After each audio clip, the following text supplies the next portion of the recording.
مختصر وقت ظاہراً تبلیغ کرنے کے لیے پوری دنیا میں دین بھی پھیلانا ہے. گھر میں 11 ازواج ہیں، 4 بیٹیاں ہیں، ان کی اولادیں، سارے کام کاج بھی دیکھنے ہیں. لیکن سیدہ طیبہ طاہرہ حضرت عائشہ صدیقہ رضی اللہ تعالیٰ عنہ فرماتی ہیں سارا دن تبلیغ کرتے، ہر غلام کے دکھ سنتے، گھر میں آتے تو اپنے گھر والوں کا خیال کرتے، کام میں ہمارا ہاتھ بٹاتے. قربان جاؤں، کہتی ہیں زمانہ سارا سو جاتا لیکن آمنہ کے لال مصلی بچھا لیتے. دنیا سو گئی، ساری سب سو گئے، جو خدام تھے، وہ جو غلام تھے، وہ سو گئے. صحیح مسلم میں لفظ ملیں گے، سیدہ پاک فرماتی ہیں او میرے نبی کے غلاموں، میں نے یہ رنگ بھی دیکھا ہے کہ حضور نے اتنا کھڑے رہے، اتنا قیام کیا، اتنا قیام کیا کہ مقدس پیروں میں ورم آ گئے، سوج گئے پیر. ہم سیر کرنے گئے تو تھک گئے، بات الگ ہے، لیکن عبادت میں یہ بھی تو مسلم شریف ہے نا، یہ بھی تو دین ہے نا، یہ بھی تو حضور کی سنت ہے، یہ بھی تو وہ چیز ہے جو کریم کی آنکھوں کی ٹھنڈک ہے. سیدہ فرماتی ہیں پیروں میں ورم آ گئے اور ساری رات ہی حضور نے نماز پڑھی اور ایک ہی آیت بار بار دہرائی. مسجد نبوی میں بلال حبشی نے فجر کی اذان دے دی اور حضور ابھی مصلی پہ تھے. کریم فارغ ہوئے، میں نے عرض کی یا رسول اللہ صلی اللہ علیہ وسلم، آپ کے تو صدقے اللہ اگلے پچھلوں کے گناہ معاف کرے گا، تو آپ اتنی آہوزاری کیوں فرماتے ہیں؟ آپ تو شفیع ہیں، آپ تو انبیاء کے امام ہیں. تو حضور نے فرمایا عائشہ تم نے گنوایا ہے نا میرے اللہ کی مجھ پر کتنی رحمت ہے. افلا اکون عبدا شکورا، فرمایا اگر اس نے اتنی نعمتیں دی ہیں تو کیا میں اس کا شکر گزار بندہ نہ بنوں؟ میں شکر گزار بندہ نہ بنوں اس کا؟ پھر اگر اتنی نعمتیں اس نے دی ہیں، مجھے اتنا نوازا ہے، تو پھر میں اس کے سامنے سجدے نہ کروں؟ او میرے بھائی، بڑے قابل فخر لوگ ہیں ہم کہ ہم نبی پاک کے غلام ہیں. ہم قابل فخر ہیں کہ نبی کریم کے غلام ہیں. کیا کبھی اس غلامی کے شکرانے میں بھی 2 نفل پڑھے کہ یا اللہ تیرا شکر ہے تو نے ہمیں حضور کا غلام بنایا ہے؟ یاد رکھیں کہ اپنی روحانی زندگی کو آباد کریں، استغفار پڑھیں، تسبیحات کریں.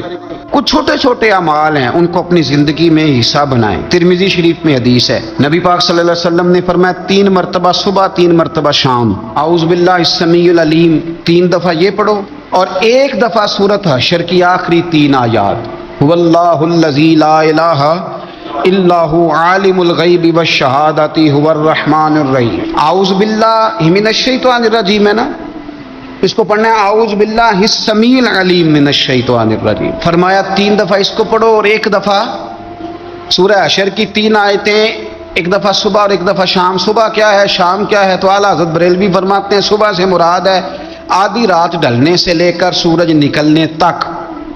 آدھی رات ڈھلنے سے لے کر یعنی تہجد کا ٹائم سے لے کر سورج اور شام کیا ہے؟ دوپہر ڈھلنے سے لے کر مغرب کی آذان تک، یہ شام ہے. اب سن لیں، یہ ترمذی کی حدیث ہے سیاستہ کی. نبی پاک نے فرمایا جس نے 3 مرتبہ اعوذ باللہ پڑھی اور 1 بار سورہ حشر کی آخری 3 آیتیں پڑھی، 1 دفعہ صبح پڑھے، 1 دفعہ شام پڑھے، نبی کریم علیہ السلام فرماتے ہیں اگر صبح پڑھے گا تو 70,000 فرشتے شام تک، اور اگر شام کو پڑھے گا تو 70,000 فرشتے صبح تک پڑھنے والے بندے کی مغفرت کی دعا مانگتے رہیں گے. چلے میں تو اس بات پہ بھی بڑا راضی ہوں کہ پہلی دفعہ اہل سنت میں ایسا ہو رہا ہے کہ وظیفہ ملنے پر لوگ نعرے لگا رہے ہیں. ورنہ وظیفہ بتائیں تو کہنے بھی پڑھیں گے پر کوئی تویز بھی لکھ چھڑو ماڑا گیا. ایک صاحب آئے مجھے کہنے لگے جی برکت کوئی نہیں، غربت بڑی ہے. میں نے کہا سورۃ واقعہ پڑھا کر. کہنے پیر صاحب تھوڑی تکلیف کرو کو میں نے تویز بھی کر دیو. میں نے اسے کہا خدا کے بندے میں تویز دوں گا پتہ نہیں کام بنے گا نہیں بنے گا، سورۃ واقعہ پڑھ. یہ وہ تویز ہے جو مدینے والے رسول نے عطا فرمایا ہے کہ سورۃ واقعہ پڑھو تمہیں کبھی فاقہ نہیں آئے گا. تو وظائف پڑھیں، عبادات کریں، تیاری کریں، کچھ نیک اعمال بچائیں ایسے جن کا ہمیں پتہ ہو، جو ہمارے رب کو پتہ ہو. حضرت عبداللہ ابن عمر رضی اللہ تعالیٰ عنہ حضرت عمر کے صاحبزادے، مکہ مکرمہ میں ان کی قبر ہے. میں نے جب انہیں پڑھا تو مجھے ان سے بڑا پیار ہو گیا. لیکن آپ کو پتہ ہے وہاں جا کے کسی شخص کا مزار تلاش کرنا یا پوچھنا ایک مشکل کام ہوتا ہے۔ تو ایک دفعہ میں مکہ شریف میں حاضر تھا، تو ایک گاڑی والا ڈرائیور مجھے کہنے لگا کہ مولانا میں آپ کو جانتا ہوں، مجھے آپ سے محبت ہے، ایک بات بتاؤں آپ کو؟ میں نے کہا بتاؤ۔ کہنے لگے حضرت عبداللہ ابن عمر کی قبر دیکھنی ہے۔ میں نے کہا یہ تو نہیں کہہ رہا، یہ کسی نے بندوبست کرایا ہے، یہ اللہ نے تیرے دل میں بات ڈالی ہے، یہ ہو گیا تو لے چل مجھے۔ حضرت عبداللہ ابن عمر کو نبی پاک نے فرمایا تھا راجل صالح، یہ نیک بندہ ہے، یہ متقی آدمی۔ حضرت عبداللہ ابن عمر رضی اللہ تعالیٰ عنہ سیدنا فاروق اعظم رضی اللہ تعالیٰ عنہ کے صاحبزادے ہیں، اور ان کی ہمشیرہ سیدہ حفصہ رضی اللہ تعالیٰ عنہ حضور کی زوجہ محترمہ ہے۔ ایک دن اپنی ہمشیرہ سے کہنے لگے کہ نبی کریم صلی اللہ تعالیٰ علیہ وسلم گھر میں آئے نا، اور اگر حضور غم امت میں پریشان نہ ہوں، طبیعت کو حشاش بشاش دیکھو، تو ذرا پوچھنا تو صحیح حضور کا میرے بارے میں کیا خیال ہے، پوچھنا تو صحیح کہ کریم کی بارگاہ میں میرا کیا مقام ہے، میرے بارے میں حضور کیا فرماتے ہیں۔ اب بہن کو کام بتائے، اور بتائے بھی بھائی، اور پھر بہن وہ کام نہ کرے، یہ تاریخ میں ہوتا نہیں۔ حضرت عمر فاروق رضی اللہ تعالیٰ عنہ کی صاحبزادی ام المومنین رضی اللہ تعالیٰ عنہ فرماتی ہیں کہ میں تو بس منتظر تھی، انہوں نے تو کہا تھا نا کہ اگر تم حشاش بشاش دیکھو تو بات کرنا، لیکن حضور تشریف لائے، میری باری تھی، میرے گھر تشریف لائے، کھانا پیش کیا تو فوراً میں نے عرض کی حضور ایک بات پوچھنی تھی۔ تو حضور نے فرمایا پوچھئے۔ میں نے عرض کی حضور میرے بھائی عبداللہ ابن عمر کے بارے میں آپ کا کیا خیال ہے؟ نوجوانوں میری بات پہ غور کرنا، میرے بھائی کے بارے میں آپ کا کیا خیال ہے؟ تو نبی کریم صلی اللہ تعالیٰ علیہ وآلہ وسلم نے میری طرف دیکھا، اور پھر حضور زیر لب تھوڑا مسکرائے، اور بریلی کے امام کہتے ہیں کہ حضور مسکرا دیتے تھے نا تو جو بڑا دکھی ہوتا تھا وہ بھی ہنس پڑتا تھا۔ اب سوال پیدا ہوتا تھا کہ پھر تو اس مسکراہٹ کے لیے انتظار کرنا پڑتا ہوگا کئی مہینے کہ حضور مسکرائیں تو رونے والے ہنسیں، تو اعلیٰ حضرت فرماتے نہیں، انتظار نہیں کرنا پڑتا، یہ مسکراتے رہنا تو حضور کی عادت ہے۔ جس کی تسکین سے روتے ہوئے ہنس پڑے، اس تبسم کی عادت پہ لاکھوں سلام۔ یعنی یہ تو عادت ہے حضور کی مسکراتے رہنا، اس کے لیے انتظار نہیں کرنا پڑتا۔ بھائیو آپ خیال رکھیں گے، غور کریں گے، حضرت عبداللہ ابن عمر رضی اللہ تعالیٰ عنہ کے بارے میں پوچھا تو سیدہ فرماتی ہیں کہ نبی کریم صلی اللہ تعالیٰ علیہ وسلم نہ زیر لب مسکرائے اور فرمایا حفصہ تیرا بھائی ہے تو اچھا، لیکن میں نے سنا ہے کہ عشاء کی نماز پڑھتا ہے تو فجر تک سویا ہی رہتا ہے۔ او نوجوانوں، 10 بجے تک سونے کی بات نہیں ہوئی، 9 بجے تک سونے کی بات نہیں ہوئی، 11 بجے اٹھنے کی بات نہیں۔ حضور فرمانے لگے میں نے سنا ہے کہ عشاء کی نماز پڑھ کے سو جاتا ہے اور فجر تک سویا ہی رہتا ہے، اسے چاہیے کہ تہجد کے وقت اٹھا کرے، اللہ کی بارگاہ میں حاضر ہوا کرے، آہوزاری کرے، سجدے کرے، عبادت کرے، اٹھتا ہے اور فجر میں جا کے اٹھتا ہے۔ حضرت جناب حفصہ رضی اللہ تعالیٰ عنہ کہتی ہے میں نے جناب عبداللہ ابن عمر کو پیغام دیا اور میں نے کہا میرے جوان بھائی سن، نبی پاک نے فرمایا ہے تو اچھا پر تہجد میں نہیں اٹھتا، نفل نہیں پڑھتا۔